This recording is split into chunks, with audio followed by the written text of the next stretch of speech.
A new study by researchers at Stanford University indicates that those who want to deny that white privilege exists do so by maintaining that they have gone through some significant obstacles in their lives.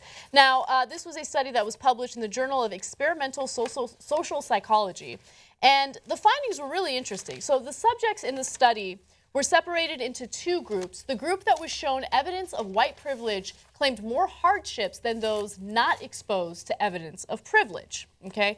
So despite this reality, according to the researchers, policymakers and power brokers continue to debate whether racial privilege even exists and whether to address such inequity. One reason for this inaction might be an unwillingness among whites to acknowledge racial privilege, acknowledgement that may be difficult given that whites are motivated to believe that meritocratic systems and personal virtues determine life outcomes. So basically what they're saying is, look, the biggest issue is people don't know what white privilege means, right? So people interpret that as, oh, I didn't actually earn anything in my life. I didn't actually deserve the things that I got in my life because of this ridiculous made-up notion of white privilege. But that's not what it is. All it's saying is you have gotten the benefit of the doubt in certain cases, right? So if you're being pulled over by a cop, for instance, if you're a white person, you're less likely to be deemed as a threat as opposed to a black person.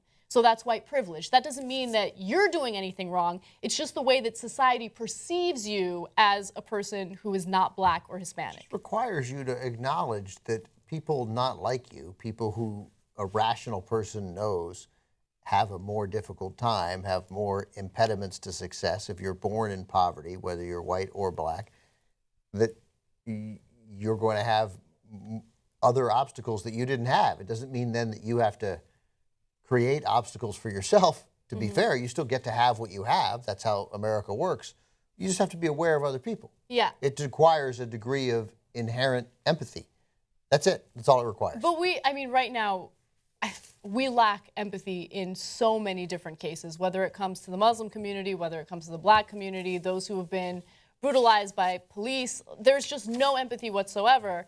But beyond empathy, there just needs to be an understanding about what these things mean, and people don't know what it means. Look, I'm white, and I've definitely enjoyed white privilege, right? Or I've definitely had the advantage of white privilege. That doesn't mean that I didn't work hard. That doesn't mean that I didn't earn the things that I have in my life today, but it certainly means that I've been through many situations where people have given me the benefit of the doubt. There have been numerous times where I've been speeding and the cop will either pull over next to me or stop me and let me off with a warning. I don't know how often that happens for black people or Hispanic people, okay? Me being a woman, I'm sure plays a role in that as well. But there, whether it's with professors at a university, right? If I'm having a hard time with my assignments and I can't do it by the due date, they'll give me an extension. Those little things like benefit of the doubt. Okay, she's probably not lying to us. She's probably a hard worker. We're gonna give her a pass. We're gonna give her an easier time with this situation. That's what white privilege is, benefit of the doubt. It's that simple. It doesn't mean that people haven't earned what they had. And in the study, when the respondents are saying, oh no, I've gone through some serious obstacles in my life, it's a way of them saying that they have earned the things that they've gotten in their lives. That's right. But yes, we know that. People do earn things. Just because white privilege exists doesn't mean that you didn't earn the things that you have. Yeah, but it was easier.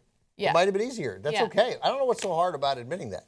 I have tremendous white. I'm getting a massage from Jesus right now. My feet are being rubbed right. Thank you. You're doing really. I know that's not what we mean. It's not true. It's not true. He would never rub my feet.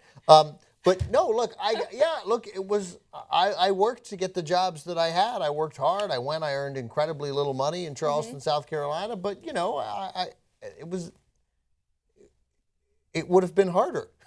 Yeah. It would have been harder to come from a family that I didn't grow up understanding how the media works. So I knew instinctively sort of what kind of job I wanted, and I got to listen to people at the dinner table who were in the business who knew it. So nobody pulled strings, but they didn't really have to.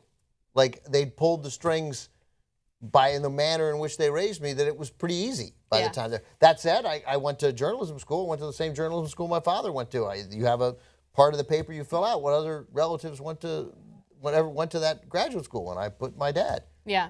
That helped, Yeah. I don't know whether I would have gotten in without that. I'll never know. Yeah. just empathy and actually understanding the issues that people are facing in America today. It's that simple.